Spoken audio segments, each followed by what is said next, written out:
Welcome to Dropping In, Legends in Risk Management, the YouTube channel where we invite people of great achievement in the field of risk management and have conversations with them about what they have learned over the course of their careers about how to be successful in risk management.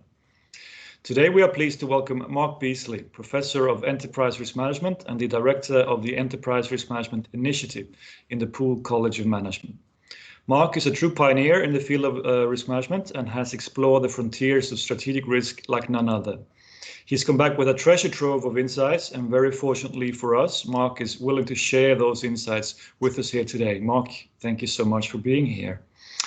I remember meeting you in Gothenburg early 2020 as the first signs of the pandemic were coming in. Who would have thought that it would turn out to have such massive consequences? You're so right. I remember flying to Sweden thinking, oh, things are great. And then within just the week of being there, how things changed rapidly. Because I think it was late February 2020. And on the way back, started seeing more people masked up in the airports and plane. And oh my, has the world changed since then? I'd like to go back to Gothenburg the way it was. Yeah, we'd be happy to have you back. One day. But yeah, it happened so quickly, and maybe I'm getting ahead of myself here in our conversation. But do you think firms had prepared adequately for an event like this, or was it one of those unmanageable risks that you can't do much about? You know, that's a great question, and I'm going to sort of answer it yes and no. I think. No, from the standpoint of, I don't think any of us really could have anticipated the significant global impact about all aspects of life everywhere in the world now, months and, over a year later, and that's continuing as we continue to deal with it. I just don't think anybody could have really anticipated the magnitude. I think we would have thought, yeah, something could happen. It'll last a few months. We'll get through it. It'll be bad, but we'll be good. So I'll give people a lot of grace to say, no, I don't think we would have anticipated it. But now I'm going to answer it. Yeah, I think we could have been better prepared. And here's sort of my thinking on that. I have heard from so many organizations that pandemic risk was in their risk inventory. They had identified it as a possibility. We had dealt with in the recent past, Ebola and SARS and others. And then you go back, roughly 100 years to the Spanish flu. So pandemic was a known potential. And so people identified it, but I don't think we did much more than identify it. So in that regard, it was on the list. It was not zero probability. I just don't think we really seriously considered, well, okay, it's not zero probability. What's the impact? And when we really would have given it serious thought on the impact, I think we might have chosen to maybe try to be a little better prepared. It still would have been hard, though. So again, I don't want to sit here and armchair it as the academic thinking, oh, they should have done better. It's a hard one for sure, but I do think there's some lessons to learn that when we identify a risk and it's a really low probability, don't forget to think about, well, what would the consequence be? And if it's catastrophic, maybe I still should pay attention to that very low probability of that. That's a wonderful and very fair assessment, I think. I mean, few of us could have imagined the magnitude of the consequences, as you say, and many strategies have been made and broken by this pandemic, obviously, which is brings us to the topic of strategy and risk management, which is our main topic of conversation here today. And I've got some questions coming up for you on the link between enterprise risk management and strategy. But before we do that, could I trouble you to just clarify what enterprise risk management is to you? How would you describe it? Yeah. Ironically, I taught a class yesterday, and we're just at the beginning of a semester. And so this was yesterday's topic, quite frankly. So when I think about enterprise risk management, I want to emphasize sort of the E word in the enterprise risk management set of three words. And it's that concept of enterprise-wide, portfolio-wide, holistic view. In essence, a process that's looking at all my risk together, looking at how they, when I put them in a basket, what do they look like when I put them all together, and how full is that basket? And am I comfortable with the weight of those risks in my basket? So I think enterprise risk is building on risk management. And so it's important, I think, always when I'm talking with business leaders to acknowledge enterprise risk, in my mind, is not saying what we're doing in risk management is not good. It is absolutely necessary. Risk management we've done for centuries. So what we're doing with ERM is just trying to take it up a level with a more rigor and more robustness and more thought, to then try to say, okay, when I think about individual pockets of risk management that we do really well, what does that mean when I start looking at them as an enterprise view? And so I think enterprise is trying to foster the sharing of information, the communication of information, the dialogue and discussion about risk coming all across the enterprise from a top-down view of the business. The other word that I like to emphasize in the ERM, sort of what is it, is the M word, management. And so management is important in my mind, because enterprise risk management is trying to say we are managing risk. It is not enterprise risk mitigation.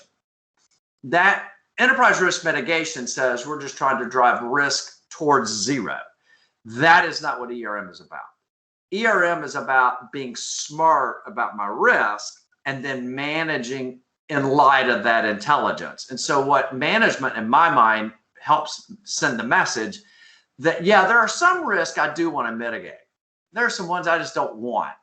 But there are other risks I'm going to manage by taking more risk. And so ERM is all about managing, taking more where I should and taking less where I shouldn't. And so I think it's looking at risk management from a strategic lens. So when I ultimately sort of look at ERM, it's an enterprise view of all the R's, the risk, so I can manage them so that I can be strategically successful. So that management helps, in my mind, emphasize I'm trying to make strategic decisions based on this risk information. So that's a long definition. So if I was giving you a quiz, you would have a hard time repeating that definition. So it's really not a definition. It's a description of the concept of ERM in my mind, at least. Right. Yeah, I'm happy I don't have to take that quiz today, but me too. Rewatch the video later, and maybe you can quiz me then. I know. But that's a very helpful description, and for our the rest of our conversation here, and an important point with respect to risk and opportunity, that they go together. We're trying to be smart about the risk taking here, and take some risks, obviously, of the good sort, where we have some kind of advantage. All right, and it's also, I think it's great that you point out that we're not saying that there's no risk management being done in companies that don't do ERM. It's just that it's done more ambitiously and comprehensively, and above all holistically. Then. Correct. Yeah. And so yeah, and then on to the connection here between ERM and strategy. Mark, why do you find it important for ERM and strategy to be integrated? I think, to me, this integration of ERM and strategy is at the heart of it all, what we're trying to do. So I think part of the challenge when we think about traditional risk management, we're managing risk that we realize, wow, this is a bad thing, we need to manage it. So when I think about IT risk, I'm trying to manage cyber threats, and that makes good sense. But I think a lot of times we've lost sight of why am I managing the risk? I'm managing the risk ultimately to either preserve value of the organization for stakeholders, but hopefully create value. And so we know in life that we've got to take risk to grow. We do it individually all the time. We invest in education, for example, we take a risk in getting an education, but we think it's going to really lead to a greater return. And so I think when we think about connecting ERM and strategy, it comes back to that fundamental truth that risk and return are connected. So if I want a higher return, I've got to understand you're going to need to be taking higher amounts of risk. Are you willing to do that? If I want a lower return, maybe you're going to expose yourself to lower risk. And so I think it's just reconnecting what has always been the case, that risk and return go together. But for some reason, over time, we've sort of pushed risk management into this corner and strategies in a different corner, and they're not connected. And we sort of lose sight. Why am I managing these risks? Oh, I'm managing risk so we can be more successful by preserving and creating value. And so I think ERM and strategy, we're wanting to pull those two things together so I can think more strategically with a risk lens, or think about risk using a strategic lens. So it goes both ways. All right. So again, moving a bit away from just mitigating risks towards some kind of informed management of the risk and return profile on the level of strategy. But why did ERM take a path where it became non-strategic, to put it that way? Weren't the strategic ambitions of ERM clear early on, if you look at the blueprints? Yeah, that's an interesting question, and it's hard to know. Why did we sort of overlook that connection early on in the ERM journey? I think there are several reasons why. One, the concept of ERM is really fairly new. I mean, at least in the United States, I started hearing about it in the early 2000s. Some would say that Europe was already doing it in the late 90s. But, when you think about business paradigms, we're talking about 20, 25 years. That's not very long. So I think we're still trying to figure this out. I think in the early days, we started with thinking about risk. And in a lot of cases, those that were tagged with responsibility to try to think from an ERM lens were probably lower in the organization, and they probably were more focused on things they could understand and identify and sort of get their arms around. Okay, how do I do this ERM thing? Well, let me just start with the risk I know about. So that means operational risk, compliance risk, maybe some financial risk. And so we naturally start with, wow, there's a lot of things going on within my organization. Let me figure out what the risks are to my operations, my compliance, and my financial. So I think we just started with what we know and didn't really see the connection to strategy. Some would say that some of the early frameworks didn't call enough attention to that issue. And I think the frameworks like COSO and ISO, I think, have evolved. They've both been revised since the first drafts. I think they both intended to send that message, but maybe people didn't hear the message or didn't see that message. And so I think in a lot of cases, the early launch of ERM started from more what I would call a bottoms up kind of lens, where we were starting more with an internal focus and getting our arms around all the risks that we could find out across our organization. And so sometimes we didn't really start it from a strategic lens. And hopefully that is changing, that we're beginning to realize that strategy and risk need to be better connected, and we need to connect those conversations. So I think we're moving there, and I think more people are getting that message. But surprisingly to me, in a lot of cases, when I talk about the connection of ERM and strategy, in so many cases, I'm talking to executives and they're like, oh, wow. Oh, okay. Hadn't thought about that. I'm like, really? It seems sort of obvious, but then in a lot of ways it's, we're so busy that we sort of start, well, what do I know? Well, I know about operational compliance and financial risk. And so we start there. That's a very interesting observation, that we tend to gravitate towards what we already know, the path of least resistance in a way, and we tend to reinforce existing structures rather than go for the novel parts of a framework, which are perhaps more challenging to deal with. Mm-hmm.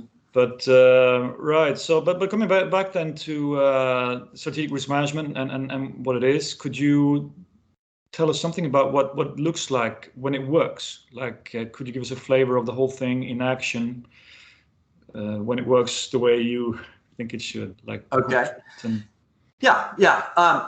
And again, I would say there's no one way to do this, but the general sort of theme or approach that we always suggest that entities consider is, as they think about enterprise risk management, is to think about where are you starting the process. I think back to your prior question, I think part of the challenge why we did not connect things to strategy was so many ERM leaders start ERM with the question a lot. I've heard this one, I'm sure you have too.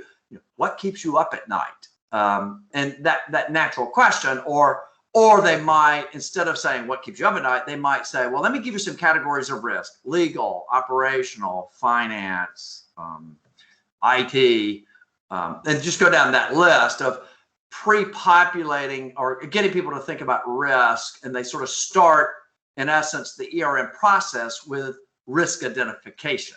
So step one in so many cases is they start with risk identification. We coach people to say, don't start there. Now, if you do start there, great. You're at least talking about risk. But we would say, hey, if you haven't started yet, back up one step. And we say, don't start with risk, start with strategy. Start with a strategic lens. Build that strategic mindset first. What do I mean by that? So we talk about, all right, figure out what it is you're ultimately trying to achieve. So in a publicly traded company, you're trying to grow the value, particularly for shareholders. There are other objectives, but that's a big one. In a nonprofit organization, you don't have shareholders, but you're trying to grow the value of your organization's ability to fulfill its mission, why it exists. Governments are designed to achieve the objective of serving its citizens. So I think about what is the end game? What is the what you're trying to do? Then we say back up from the what you're trying to do and ask the question, okay, how are you growing value? So we get into what already are you doing that drives value? So that's where we get into what are your core products that really are successful? What are your core sort of competitive advantages? Maybe you have a really good supply chain logistics system, and that is creating huge competitive advantage. Maybe you have an awesome, very talented R&D group. Whatever it might be, is we get at how are you already successful? Because we call those your crown jewels. What are your crown jewels? Crown jewels, we want to protect and let the value grow even more. So we're saying, let's focus on, do you know what the crown jewels are? What are the most important things? Then we say, what's in your strategic plan for tomorrow's crown jewels? So what is my 5-year strategic plan that I'm working hard today strategically to by 5 years from today be really successful with? They become my crown jewels too. So we start with what really already drives value, your crown jewels, and what are you working towards becoming a crown jewel? And we say start there. Do you have a good picture of what those most important drivers of value are? How you drive value, the hows. So we focus again, start on what are you trying to do? And then we move really our attention is how are you doing it already and what do you hope to be doing in the future to drive that value? Now, if I can get leaders across the organization to all agree on that picture, now we're all working towards the same objectives and we know what we're doing to do it. Now I'm going to move into, all right, let's now start talking about risk. What must go right for that crown jewel to continue adding value? What must go right for that new strategic initiative to be successful into the future? And then we ask, well, what assumptions are you having to make? Because you're probably having to make some assumptions. And by the way, those assumptions could be bad or they could change. So we're trying to call attention to here's what you're working hard to do. Here's what must go right. And here's what you're having to assume.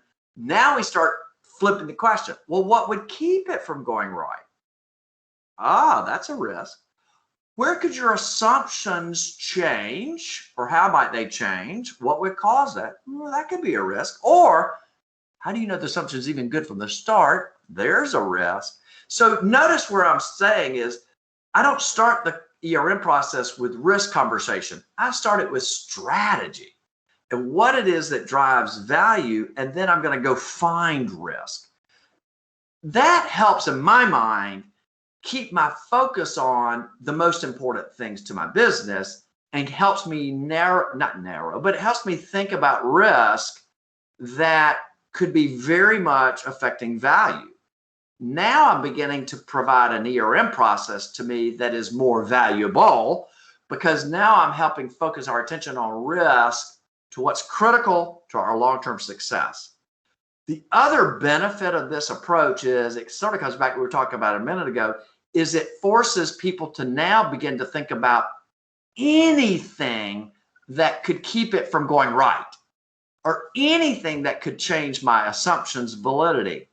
Now I'm more likely, because of that, to not only think about things from inside the walls of my company, the internal risk, but very likely this kind of conversation is going to open my eyes to the outside world.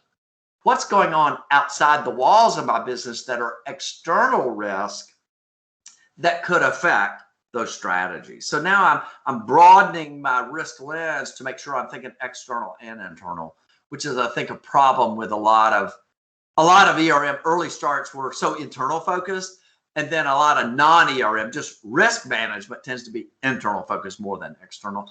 And so that's how we try to conceptually get people to think about starting with strategy and moving to risk. And that's sort of the way we order our steps, to say start with strategy first, and then second is risk identification. Risk identification is not step one. So I've said a lot there. So let me pause and just let you react or follow up with another question if you want to. No, but that's great. Great clarification of what strategic risk management is, and it's just that simple but powerful shift in perspective, right? You start with the strategy, you identify the value drivers and the threats to those, and you ask the kind of questions that you just showed us. And I think it's also great in the sense that it really illustrates that it's not really super complicated.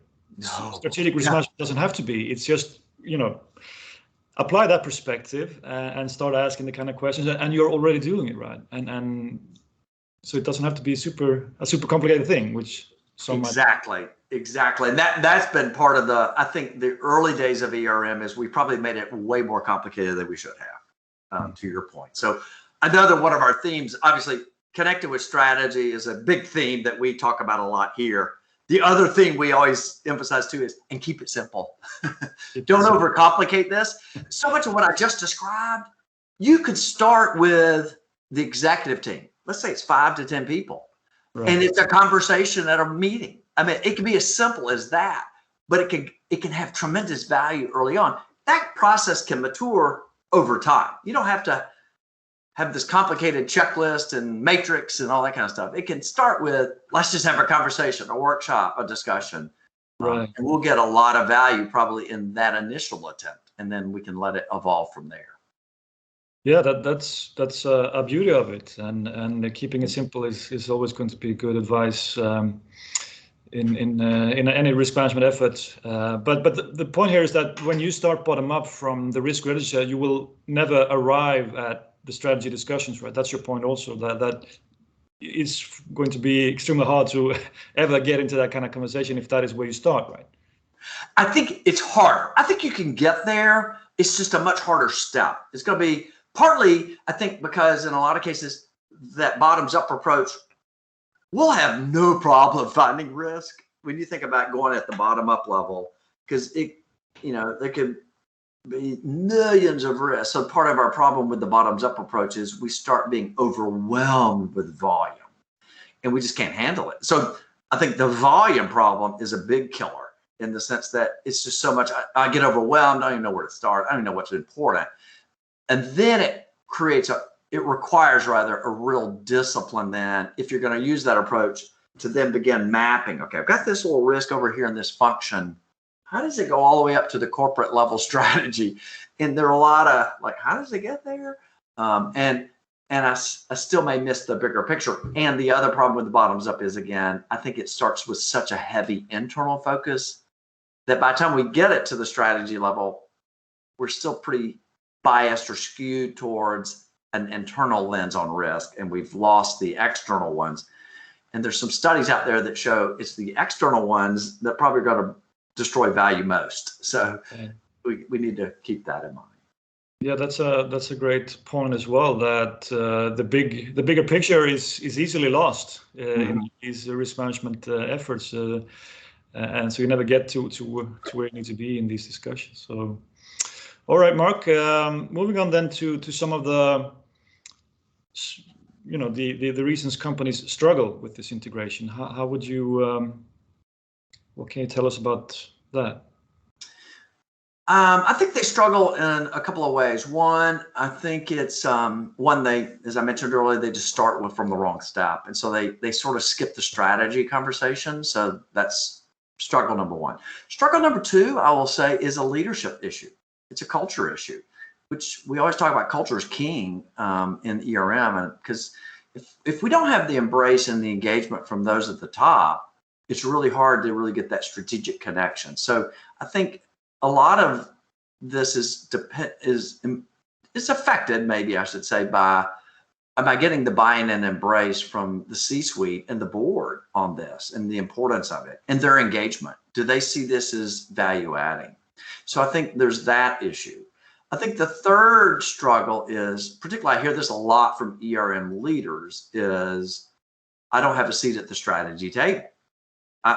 In essence, it comes back to leadership, quite frankly, and that the dedicated leadership of the ERM process, the C-suite has decided should be down here in the organization. They've set it up too low.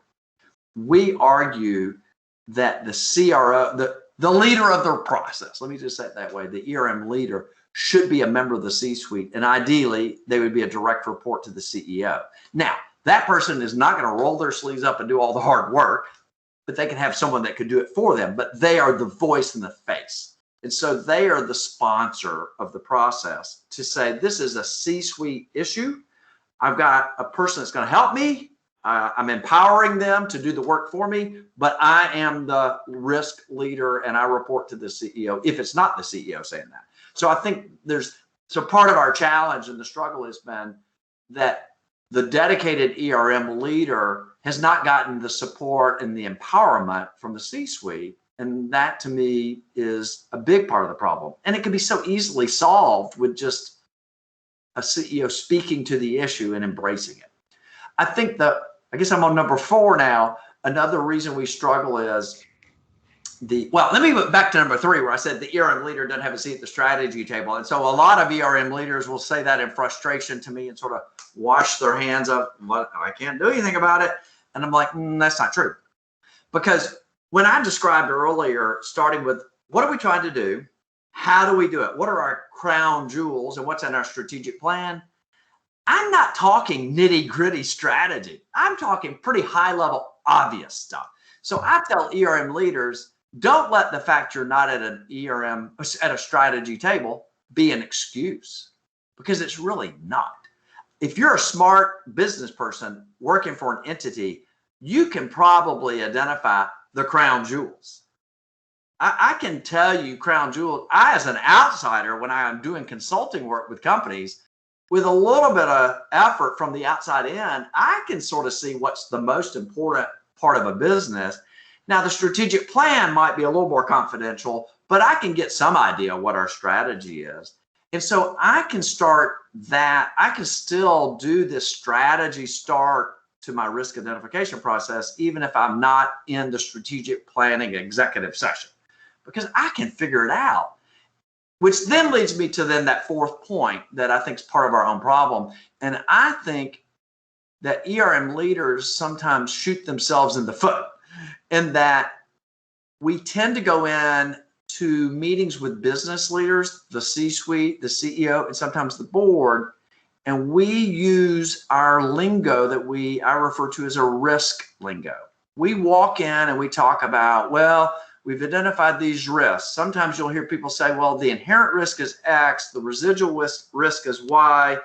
We'll throw around terms like risk appetite, risk response, risk tolerance. So what I'm pointing out is we talk in a risk world and lingo. We've developed our own language. Those that we're speaking with may not know that language, but the language they really like is a strategic language. So when I'm talking to C-suite people, They're talking about strategic issues. How do we grow? What are our drivers of value? What's strategically critical? What's our strategic competitive advantage? So we always coach ERM leaders to check your lingo. And when you go in to talk with a non-risk person, shift to a strategy language. Talk about what it is we're trying to do, what opportunities are on the table. We even tell people, even consider avoiding using the R word very much, the risk word. So when I'm asking an executive, all right, so you're trying to grow and expand into South America, just hypothetically. All right, what are some of the issues you're facing? What's making it hard for you? What are some of the challenges or bumps in the road that you're dealing with? I'm really asking, what are the risks? I'm just not saying risk, because for a lot of executives, people that, particularly those that have made it to the top, they're sort of risk takers, and they're like, don't tell me what I can't do or what's bad. I'm going to do it anyway.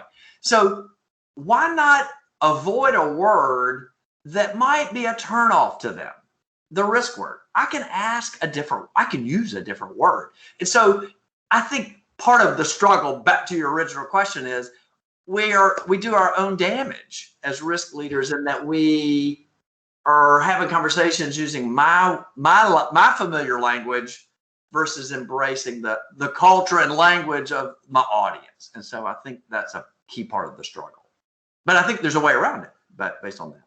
Yeah, and I love this insight of yours that we're overusing the lingo here, and we might want to go easy on that. You know, I'm clearly overusing the word risk in my. Oh, I do too. So that's food for thought, definitely. But there's this shift in perspective that needs to happen, so that risk management is not perceived of as this function somewhere that's doing somehow, you know, something related to compliance or whatever. And I think you're laying out a path here for all of us that we can follow towards this more. You're offering up here some pretty concrete tools that we can actually work with to get there, so that we are at the end of this, you know, invited to these strategy discussions where risk belongs, so to speak. And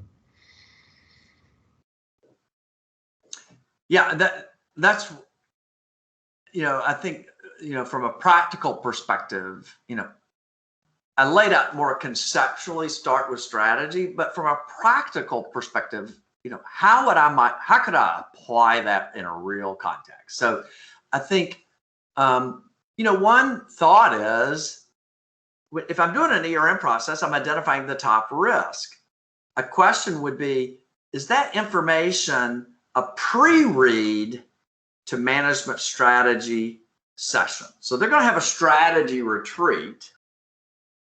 Do they even get that information as one of their inputs? And is there a way that I could try to get that to them? Just say, hey, just be aware, these are the risks that have been identified through our ERM process.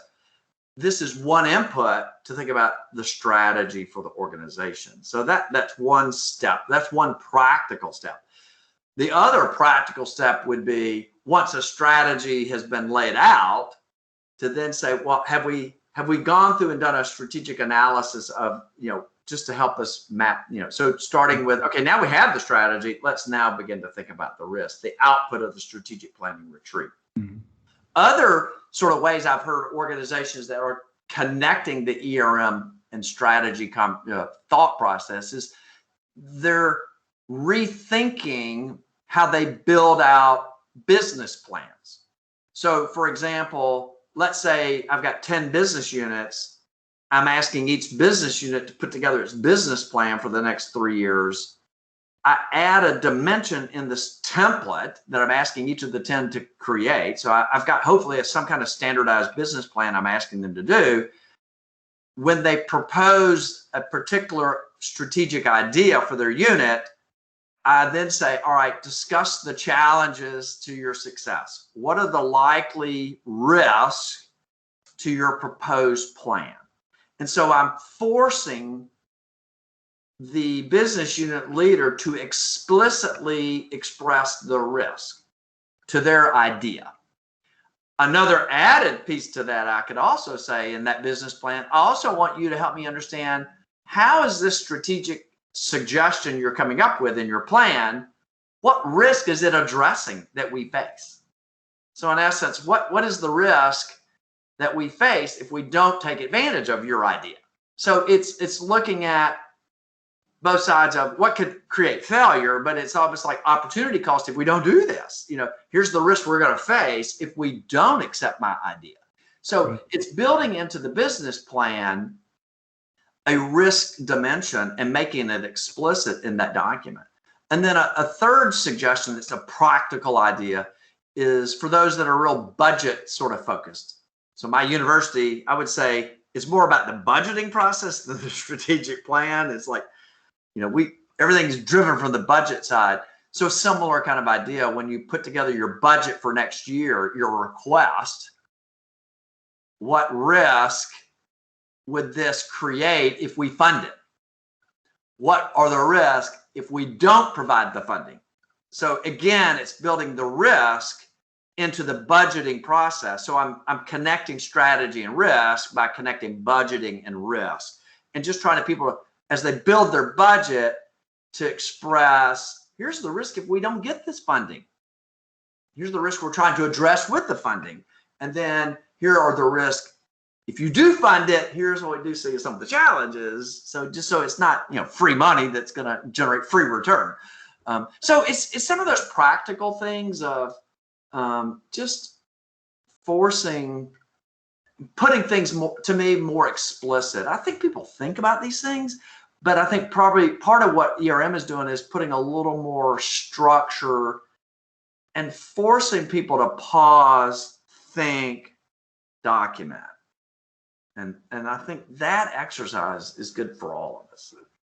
Yeah, no, I completely agree. We should try to embed risk management considerations into these practices, the budgeting process and the strategy process, and this angle that you're proposing to do this and start with the strategy, it should make it much more exciting and interesting to senior executives, I would imagine. But isn't it also a kind of a scary place to go, that you have to face up to some of the perhaps more existential threats to your business? So is that something you've seen, that it's a place you don't want to go because it gets too scary, and that this could be one of the reasons they don't embrace it? Yes, I think you're correct, because I think what sometimes this is going to do is move us into discovering, oh my, there's this potential issue out here that one is a little fuzzy. So particularly when it comes to, let's say, innovation, potentially, honestly, every business ought to be looking at their core business model and think about how could innovation disrupt my business model? Because even higher ed, we've had innovation disrupt our traditional business model. When you think about now online education and that changing how students come to higher ed and universities. So I think everybody needs to be paying attention to the potential for disruptive innovation. The Amazons of the world that could become all of a sudden a competitor I never saw. So thinking about innovation, for example, there's so many smart people out there innovating in ways I can't even fathom. So it's hard to get my arms around it. So back to earlier conversation, naturally, I shy away from that because I don't understand it. But I do understand if I don't lock the door, someone could come in and steal our intellectual property. So I'm going to focus all my attention on making sure that door is locked and hire a security guard.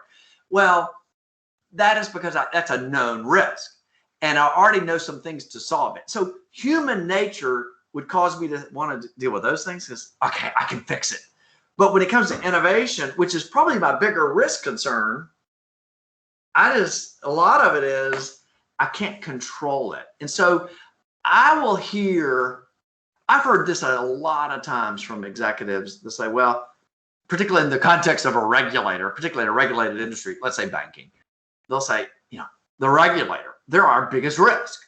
and they'll sort of throw their hands up, I can't do anything about it, or things like that. Or a political shift, I can't control political agendas necessarily, so it's a risk I just face. Well, yeah, you do. But what I caution them on is, but you're only thinking about risks that you could prevent. There are a lot of risks you will not be able to prevent. But risk management says risk response includes both the preventative response and then a response to lower the consequence. So what we try to get people to say and to think about is, okay, forget trying to prevent the regulator move, because you can't. Think though, what if the regulator says you cannot do X? What's your response going to be to lower the consequence of that potential move? So back to your point, I think the strategic sort of thinking, I start looking at a lot of external risks that I cannot implement an internal control to solve. So therefore, I just sort of say, well, I can't do anything about it. Well, no, you can. You can think about, what if that were to escalate? What's it going to do to your business? And then given that impact, what could be a different response? Should you be diversifying? So maybe today I need to start diversification or build in redundancies to processes, because I don't know what that external thing could do. But if it were to start getting worse, I built in redundancies and diversification such that the pain would be a lot less, because I prepared in advance by thinking about the consequence side. So I think a lot of ERM leaders, or a lot of executives, maybe I should say it this way, more there, they look at a lot of external risk and just think, well, I can't do anything about it, so therefore it is what it is. And I'm like, well, you've only looked at one half of risk responses. The other half is the consequence side.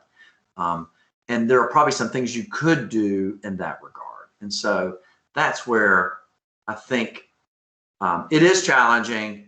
It's also, it's challenging because I'm having to think about the fuzzier risk, but it's worth thinking about those because those may be my biggest ones. So it puts me in a more uncomfortable zone, but I'd rather be thinking about them today before they're a big problem than wait till they're a big problem and then I don't know what to do. So. Yeah, that's the thing, we have to phase up. There's so many ways that human behavior can get in the way of sound risk management. But it's very helpful that the way you point out that we don't have to throw our hands in the air just because we can't, influence a certain event, but there are ways we can influence our own sort of vulnerability to those outcomes, right? So correct. We can still make some progress. And thanks so much for educating us there on some of the constraining factors, some of the factors holding us back, and also how we can, overcome them and make progress. That was very helpful, Mark. The next question is, how might organizations develop a strategic lens to provide a basis for considering risks? I think it can start, as we were saying at the very beginning, it starts very simple by just asking the question, what drives value today? My crown jewels, what's in the strategic plan?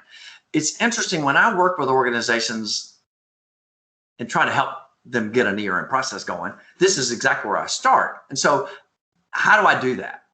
I ask for anything and everything that would help me understand their business. So in a publicly traded company here in the United States, I can look at public filings with the Securities Exchange Commission, their 10K, and read the front end of it where they describe their business. Now, there are many organizations that are not public or that are outside the US and not filing here. But so what do I do then? Well, if I've got access, so if I'm internal to them or have access to internal information, I'm asking for, can you give me your business plans? Can you give me your financials? Can I see some of your key marketing pieces? I definitely want to see your organization chart. Let me understand how you're organized, and then use that information to sort of sketch out what are the 5-ish key drivers today that are a success. And I sort of say 5 only because I don't want to have 25, because then that's overwhelming. And then I'll say, do you have a strategic plan? Could I see it? Hopefully they've got one. Now, the challenge here is I've read a lot of strategic plans, and a lot of them I'm looking at them like, I don't think this is a plan. This is a wish list. It's not a plan of how to get there. It's like, it's a document of goals. We want to grow 14% market share. We want to be, the number one provider. Great. I need to know how you're doing that. And a lot of strategic plans don't get into the how, which is sort of interesting to me. But anyway, if it has the how, that's very helpful. And so I like to sketch that out. I'll do that as an outsider coming in. But then I want to get confirmation from the executive team. Are we focused on the right things? And you would be surprised how often those at the top of an organization have never looked at the organization from that kind of lens in any kind of organized way. And so there's sometimes disagreement. I've asked people, what's strategically important here?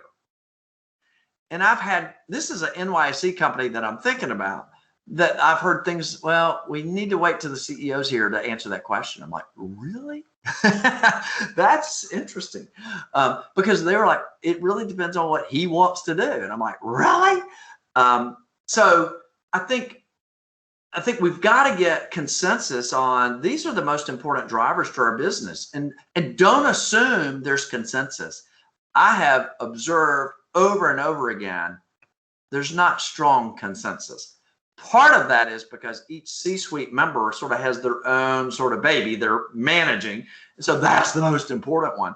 But we try to get a consensus view, because and the reason I say all that is I've got to make sure we're focused on the right things, because if we're not in agreement on what's important and most strategically critical to our success, that's probably our number one risk then.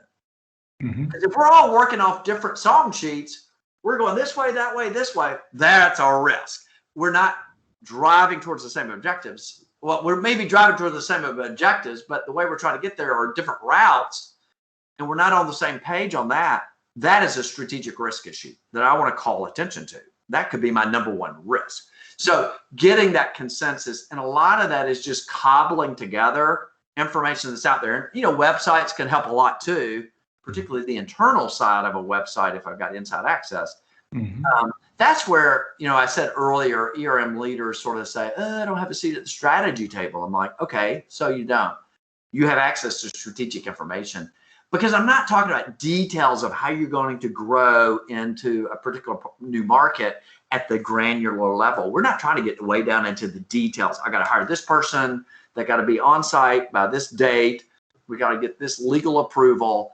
I'm not trying to get to that level yet. I'm trying to at a higher level. And so I think it can start with doing some homework, particularly for the ERM leader, and doing the homework, doing some thinking, and then having a lot of conversation, particularly with those at the top, and then ultimately try to get buy-in to that. And then once we know we're all sort of on the same page as to what's important, now we're ready to talk about, okay, let's talk about the risks of those things.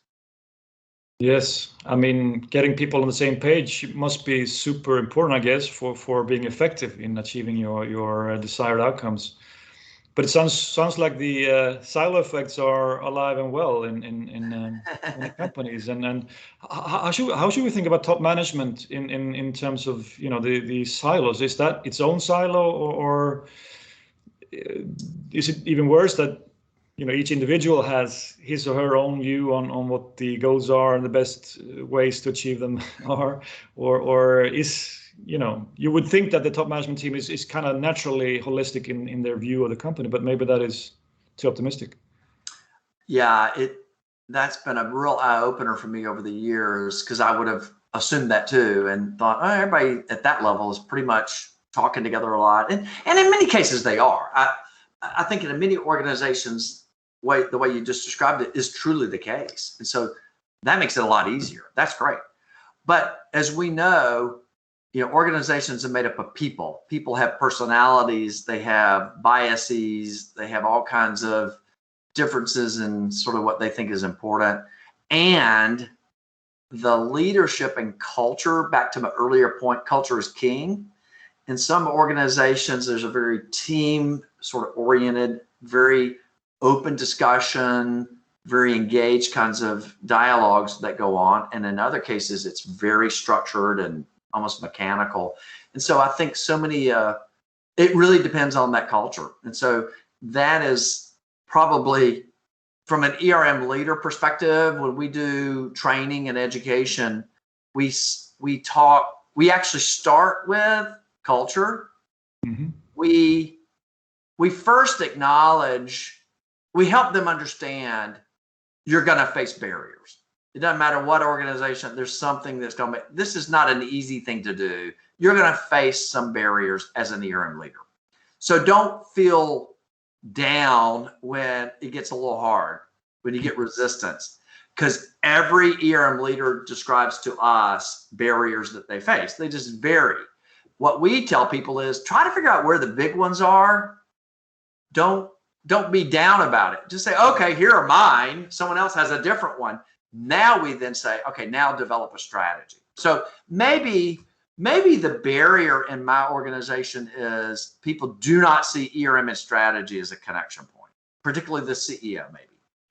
So maybe the way I'm going to deal with that is either maybe there's some kind of training I could do, a simple training, or maybe I have a outside speaker come in and speak for 20 minutes at a management meeting about what is ERM and what's it trying to do.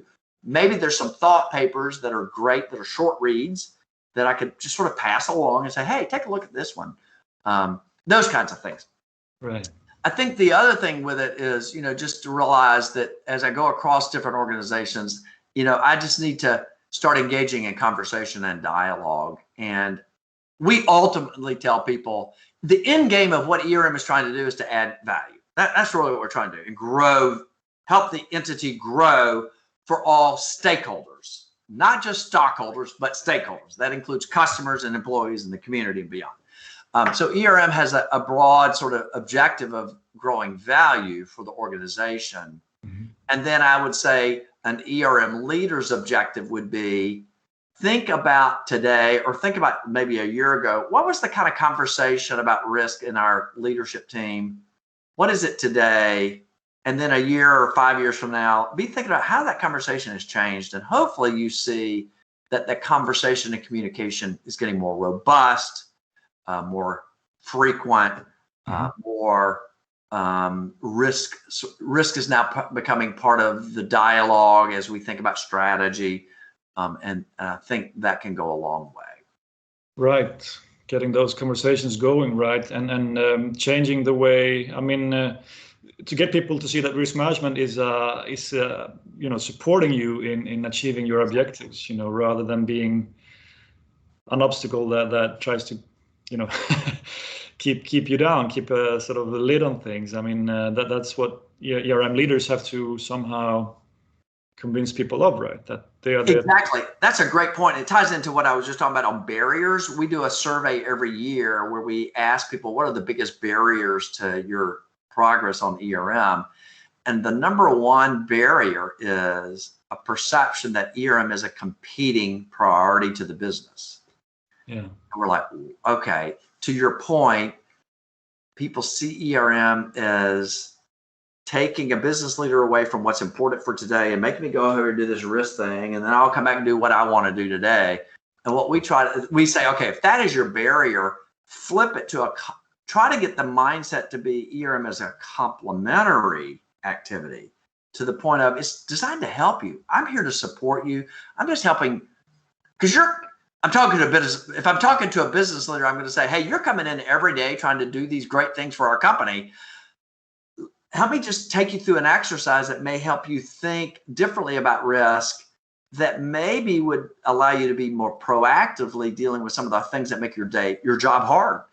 We're just trying to increase your success. So when I can talk in the lines of, we're really just here to help increase your success. We're just trying to help you be more strategically successful.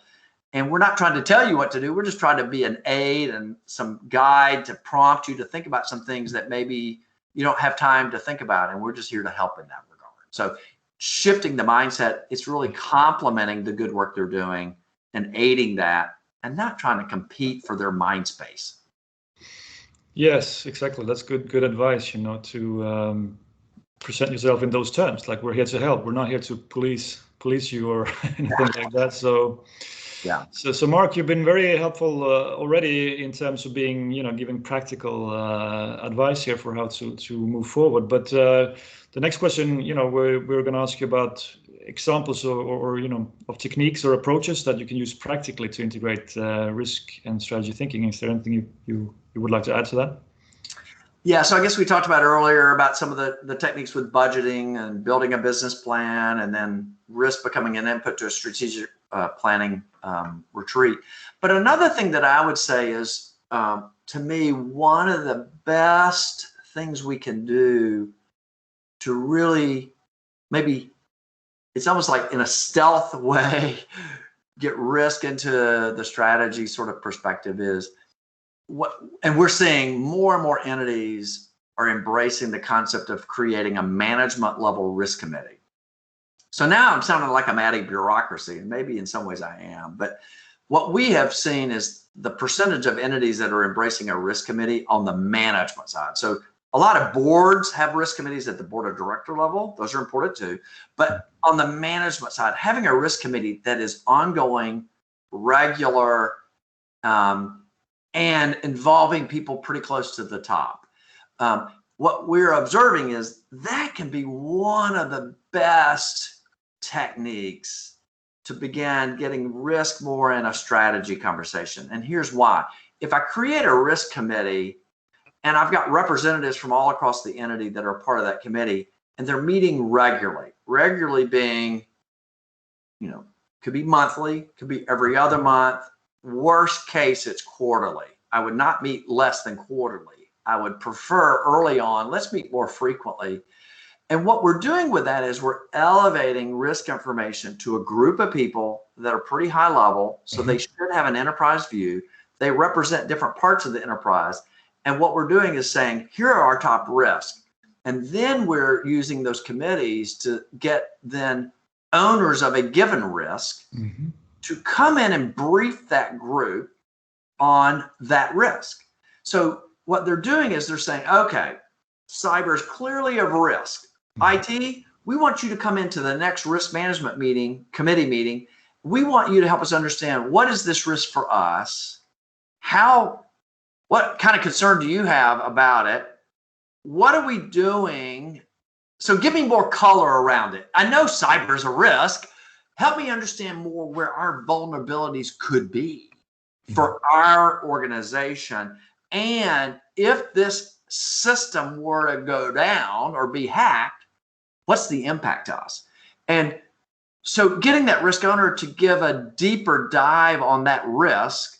So I'm educating HR on that. I'm educating legal. I'm educating finance. I might have salespeople there.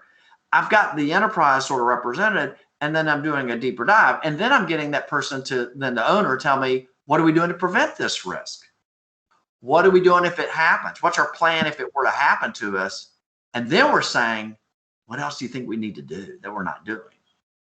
Another question would be, well, what are we doing to monitor this risk? But over time, if I did that for a few months across a number of risks, I am now beginning to educate people from all across the enterprise about IT risk. Someone else is going to come in and talk about marketing risk. Someone else is going to talk about competitive moves. I've now begun I'm educating more of my enterprise leaders on all kinds of risk way outside my function. That will help us make better strategic decisions. So it in essence becomes knowledge that we deploy as we make strategic decisions. And in a lot of ways, we may not even know we're deploying that knowledge. It just becomes foundational to us because I've built it over time. And again, I'm not trying to overcomplicate it. So when risk committees are doing this, a lot of times what we're coaching them to, the risk owner, is we're saying, I want you to pull together a one-pager on this risk. So we're not talking about death by PowerPoint. I want you to put it in a one-pager. If I've got 10 or 12 top risks, I'm gonna have 12 pages for my committee. Now, the owner can go through and provide more color. The owner's gonna have more depth to that one-pager. But again, I think risk committees if we can get these going and having those kind of robust conversations, and then using the risk committee at every meeting to say, what should be on our watch list that you're seeing? Right. So they're reading the financial press, the business news, they're watching all the developments in the world month to month. What has caught your eye? Now I gotta be careful, I don't do the flavor of the month, but it would allow us to say, it's not a top 10 risk, but we should monitor that one. Let's just park this in our watch list, keep our eye on it. I just think I'm developing a risk intelligence that I then use strategically. Is the way to do that. Now, some people will say, I don't want to create more bureaucracy by creating this whole new risk committee. So then I'll say, okay, do you have an executive committee? Do they meet regularly? Or if they do, use them as your risk committee. Put risk on the agenda at every one of your executive committee meetings. So it just becomes a standard agenda item, and you can do the same thing with that group. So you don't have to have a formal risk committee that's separate from another one. But by putting it explicitly on an agenda, it forces us to talk about it. And again, it comes back to ultimately, it's all about the conversation and dialogue. If I'm generating more robust conversation and dialogue about risk, I'm going to get strategic advantage. Right. Yeah, that makes a lot of sense to create such a committee and do these drill downs into specific risk areas and get people talking. And this holistic perspective kind of happens, right? Exactly. That's what you're saying, that over time people will, in a more natural way, start to look at the enterprise and the risk return in this holistic way that you're striving for. So, but I guess the agenda here, you mentioned setting the agenda, that is of quite some importance, I would guess. Who gets to set the agenda in this committee? And if you can get the ERM leader in control of that, right, then we can make even more progress, I presume, because then you can put some educational content into the agenda, right? So that the strategic lens sort of grows. Am I right? Absolutely. So, if an entity had a C-suite person that is dedicated as, okay, you're going to be our risk leader, whether they call that person the chief risk officer or not, doesn't matter. But if I'm identified as the chief risk officer and I report to the CEO, ideally I would chair the meeting. Now, I'm probably, if I'm at that level, I'm pretty busy. I hopefully have some kind of support to help me do this that would do a lot of the work for me, but I become the sponsor. I might empower that person to lead the meeting too, but that would be an ideal sort of way to integrate ERM, to say, okay, the ERM leadership will sort of set the agenda, and then sort of work with the risk owners to help them prepare to present their one-pager that I talked about. So in a lot of ways, we then become a coach to help prepare them, because we're going to be asking them initially to do things they're going to say, what do you want me to do? What's this template that's a one-pager that I'm supposed to fill out? And so I may need to walk them through that and help them fill it out. I think the other thing that we need to think about when it comes to risk committee, in addition to the leadership, is to also think about the culture of the committee. What we don't want the committee to be viewed as is a gotcha kind of committee. That will shut down conversation real fast, where, if we have a risk owner come and present to the risk committee and that person is just ridiculed, beaten up, oh, I can't believe we have that terrible risk, in essence causing that risk owner to feel like I've just incriminated myself as far as being a very good manager. If that is what happens, the whole benefit goes away fast. So it's got to be an open dialogue. It's got to be a dialogue where risk owners are encouraged. We want you to raise the hard issues, and we're here to help you think about it. It's not your job to manage this whole complex aspect of this risk, but we're here to support and help, and in some ways maybe find resources for you to help. And so I think a lot of it is the tone, that we've got to be careful that risk owners feel comfortable being vulnerable, because we're talking about the top risk, which are likely the ones we don't have our arms around very well. And we don't want people to feel penalized if they reveal that.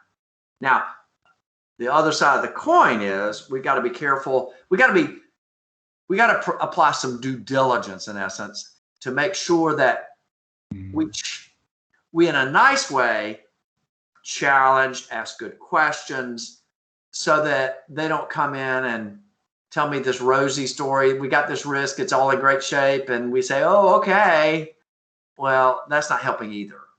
So it's that balancing act.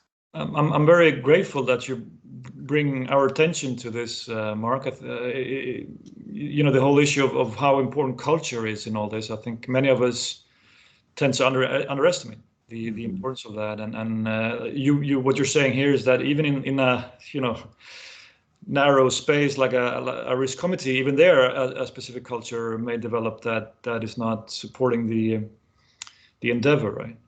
Right. So how you know, it's an elusive thing, obviously, what a culture is and how you manage it. But does this trace back all the way to the CEO and the board, or is there some room here for the ERM leader to set the tone, or is it how can you improve on the culture if it's not ideal, so to speak, already? Yeah. Psychologically safe to have these conversations, as you point out, that people must feel safe in you know, talking about their risk exposures. Yeah, so I think the CEO has, you know, a lot of influence over this. So he or she can really impact that culture. And so in an ideal world, that individual is embracing this and encouraging this. And in fact, might even speak to this at a risk committee meeting. They might be a part of the committee, but very likely they're not, but the direct reports are. And so, but I might, as an ERM leader, ask the CEO, hey, could you come to our kickoff meeting and just provide some opening comments? And so in essence, trying to encourage them to empower this committee and to help set that tone so that they understand, because they've heard directly from that individual. Now, I've been a part of risk committees at certain organizations where the executive, the CEO or president, whatever their title, is a part of it and present and engaged, and has created a culture where others are very comfortable revealing information there. And so it comes a lot down to just how if I say this in front of the CEO, what's going to happen to me? I got to be thinking about that. And so, but when people see, I've done some work with some organizations where we've done a number of risk identification workshops. And when those leaders see the CEO there at every one of those workshops and doing all the thinking, and if you put them in small groups and brainstorm about risk and then listening to other people, boy, can that model some great behavior and embrace. And people see buy-in because the CEO has invested time in this because they see it as very important. Now, many CEOs don't have that kind of bandwidth, but if they can speak to it. So we've even worked with organizations to even script out, hey, CEO, could you just sort of speak along these bullet points? Say them in your own words, but here are some messages, sort of help that individual say the right things. I think then, as the leader of a risk committee, it would be important for me, first meeting or two, to really have a conversation about the importance of this issue at our committee meetings. And so really setting the tone and talking about the importance of, this is not a meeting where we're trying to point fingers at people, but rather we're trying to pull them in, involve them, get them sharing information and not causing them to become defensive. So we're trying to create an open dialogue. And so I think having that open conversation and then and then it just becomes, it's almost like the class monitor. I got to keep my eye on it and pay attention to that. The other thing I think I can do as an ERM leader is then think of ways, if I think that is becoming an issue, are there tools I could use that could sort of lower that frustration? So what I'm thinking about here is I can get creative with activities I might want to do at a workshop. So maybe I ask people to individually submit to me in advance of a meeting top risk issues. And I collect those. And then I present, here's what was submitted to me individually with no names linked. And even maybe I summarize some of the key thoughts, but try to adjust the words. So, sometimes we can figure out, oh, I know who said that. But again, anonymous voting, when you're ranking things, use technology to do that. So there are techniques I can use to counter if I've got a culture problem at my committee level that can help address that. Sometimes I'm asked to come in and basically I say what the ERM leader would say, but because I'm an outsider coming in, I can say it. Mm-hmm. And so sometimes I might need to bring an outside voice into a conversation and sort of facilitate certain dialogues. And having an outsider that's willing to take a little bit of the heat, because that individual the facilitator can exit and go home and never have to deal with them again. They can be a little more, sometimes I can nicely push back on an executive because I'm not worried about status. Right. I don't work here. So I think sometimes that outside voice and facilitation can help too.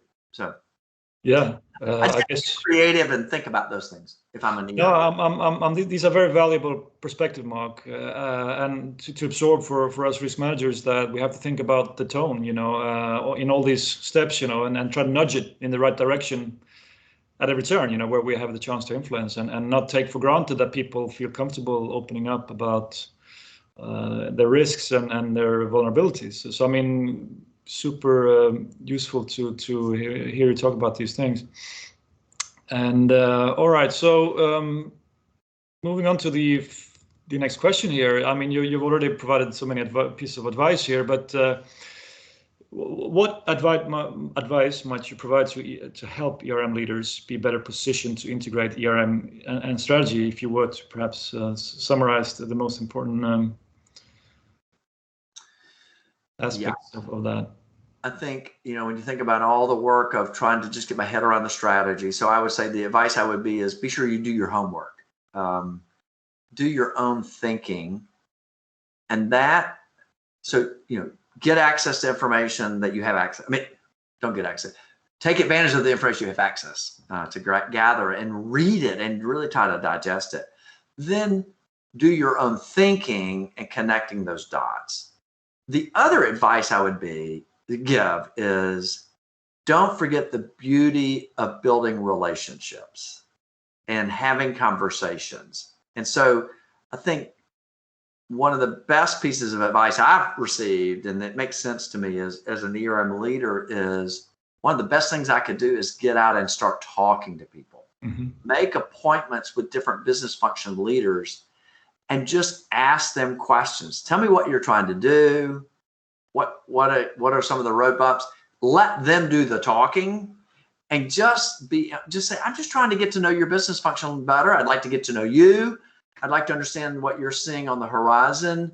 I think it will help us in other parts of our business. And so I just would like to get to know you. So building those relationships early on and listening more than speaking can build that sort of reputation and brand that you're not here, Mark from ERM, I'm here to get you, but rather I'm Mark from ERM, I want to know you.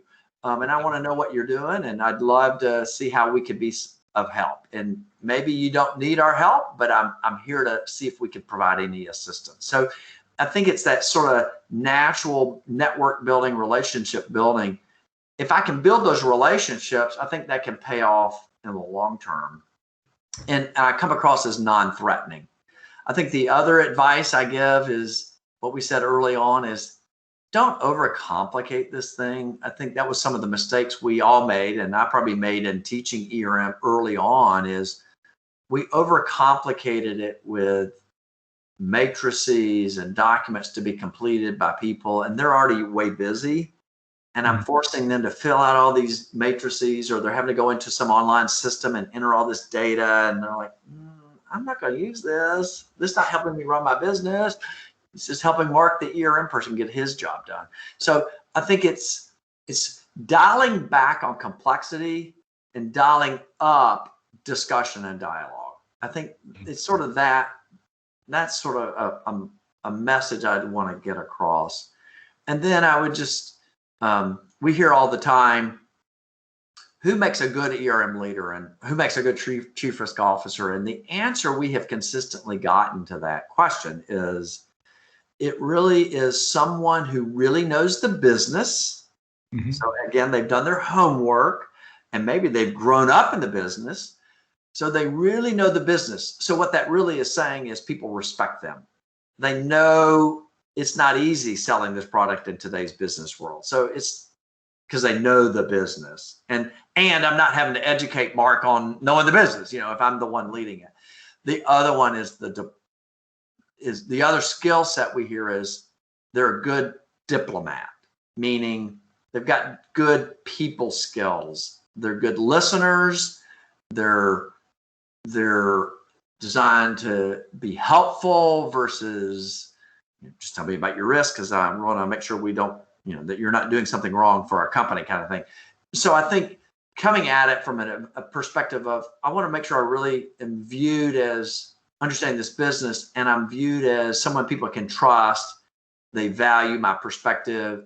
I'm not threatening to them, can go a long way. So to say it differently, a good ERM leader doesn't come up in a particular function. It's not, everybody needs to be in finance to be a good ERM leader, or everybody needs to be in legal to be a good leader. It's not that. It's really across all kinds of functions can be a good leader. It's more the kind of person is someone that people really think can be trusted and they like working with, and they really know their stuff from a business perspective. So. Right, that's beautiful advice, and it's such an easy mistake to make, to think that it's all about the models and the techniques, right? So if you come fresh out of school, for example, and you want to impress people and build a model that will awe people, that might be the approach, right? So what you're saying here is a different kind of message, that you need to build the relationships and be patient and get good at listening and all these things. So again, a very nice corrective to some of the, popular or more common perceptions of what a risk manager should be like. And but just to be clear, or ask you, Mark,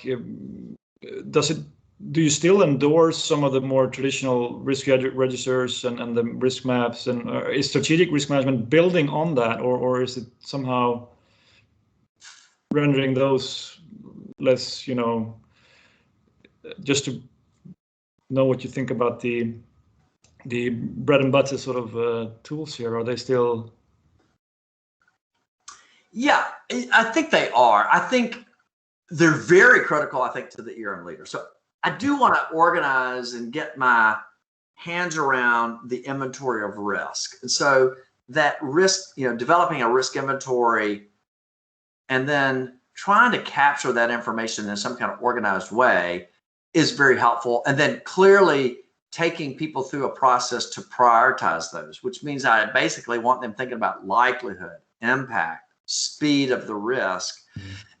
So that gets into, a lot of organizations still today use and provide people with scales, 5-point scales on likelihood, 5-point scales on impact, 5-point scales on the velocity of a risk.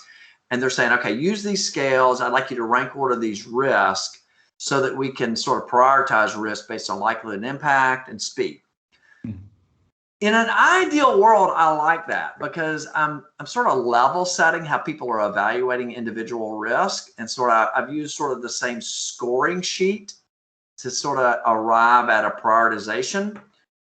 But practically in a lot of entities, it ends up creating frustration and in some cases inefficiency. One, because people start debating the scale. They're like, I don't know about this 5-point scale on probability, and is it statistically documented, and all those kinds of questions. The other thing is it takes time. if you give me a list of a bunch of risks, you want me to think about probability, you want me to think about impact, you want me to think about speed, that takes time. And it's hard. I don't know about the probability. It's sort of a wild guess in some cases because I've never seen it before, or we've never experienced it before, but my competitor has. So it's hard to assess. So for some organizations, providing those scales really work well. When we work with organizations, we've tried to simplify that even. And instead of giving them scales on likelihood, impact, speed, we don't do that. We say, here's a list of risks. Pick your top 10 and pick them in rank order. So I've sort of taken the science out of probability, impact, and velocity and equalizing the scale. I've given that up. I'm willing to let that go. Right. For efficiency and prioritization of, I just need to figure out what do we think the big top risks are. We have found if I get that perspective on a list of risks from a number of people using that top 10 sort of rank ordered way, we actually start seeing more dispersion of view. I mean, we start seeing maybe risk being better separated because we're weighting the scoring based on, if this is your top risk, I'm going to give that vote for you 10 points. If it's your second risk, I give it 9 points. It's like a weighted average kind of scoring. We have found, one, it's faster. So executives are more willing to do it. If I say, give me your top 10, right, they just quickly do it. Yeah, I've given up some of the precision, but I always remind people, all we're really trying to do is take this huge list of risks and figure out what's the most critical ones. We might be a little bit off, but we're probably pretty close to what's most, we'll probably be pretty accurate. And so there are some examples of ways I could maybe simplify it, because if I just remind myself, all I'm doing with these scales is finding a way to rank order risk. Let's rank order it, see what bubbles out as a consensus top risk list. We could always say, have a conversation and say, does this smell right? Did we think we missed something? And we can adjust it. So I guess where I'm going with this is, don't worry as much about the science. And back to the risk inventory, yeah, really critical. I don't know how many people I would share that with. That might be a tool for me. Right. Same with like heat maps. We hear a lot of people love heat maps, and a lot of people hate heat maps. You know, people say we argue about where the dot should be on the matrix. And so a lot of people just work away from that. So all right. A lot of those tools can be tools for me that maybe I use. It helps me organize the process, but I don't really bog people down on the outside of ERM to be overwhelmed by this big list. Try to be approximately right rather than pouring in lots of resources into some, science looking. Yeah, it looks right, but scientifically it may not be right too. Yeah. All right. I feel better when it's a bunch of numbers behind it, but it may not be right. But then, if I interpret you correctly, most of the traditional tools of ERM are here to stay, and strategic risk management is an evolution of that. Sort of, we're progressing. Yes. That's how to think about it. Yeah. I think strategic risk management just helps remind people this is the end game, what I'm trying to do. But a lot of those tools and techniques I want to use. Yeah.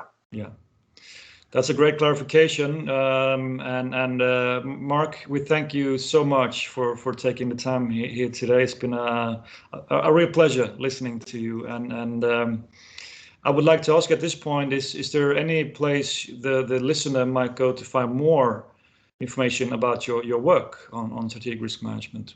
Is there any place you can? Yeah, thank you for that. One, the kind of work you're doing through this kind of dialogue with different leaders, to me, is hugely helpful. And so, obviously what you're doing is great. Thank you. I think I would also point people to our ERM Initiative website here at North Carolina State University, the Poole College of Management at NC State University. The website I'll just give you is erm.ncsu.edu. So erm.ncsu.edu. That gets you to our website, where we've got almost 700 abstracts of all kinds of articles, research studies, video interviews, tools, techniques. And we got a library that you could search and we have it categorized like risk identification, risk response, that kind of thing. And so again, it's a tool. I think, people that are in ERM leadership roles, in a lot of ways, they're an island unto themselves. In many organizations, they are it, or they've got one or two other people. They're very hungry for conversation and dialogue. And so I think having things like your work that you're doing, the work we're doing, we're just trying to provide a little bit of a place to get more information and dialogue, and then creating a community wherever they are. There are likely other ERM leaders in the geographic area where the listeners are. They might be in another whole industry. What we find is ERM leaders that come together say, that's very helpful to hear. Okay, you're dealing with that in pharmaceuticals. I'm over here in technology. But we got the same issue, because the process can translate across industry. So conversation and dialogue is good, but hopefully our site and your site can help. Yeah, we need to find ways to share our experiences, and that link to your webpage is great, because we can. That's a way for us all to stay updated on the latest developments in ERM and strategic risk management. So that's a perfect way to end this conversation. And Mark, very much hope to see you in Sweden once again when Corona is just a memory, and I hope I'm still young enough to be able to make that trip when that happens. I'm sure you will be. I look forward to it. Yes, and so thanks again, and hope to see you around soon, Mark. Thank you. Thanks for the opportunity. I appreciate it. It was fun. You're welcome. My pleasure. Bye-bye. Bye.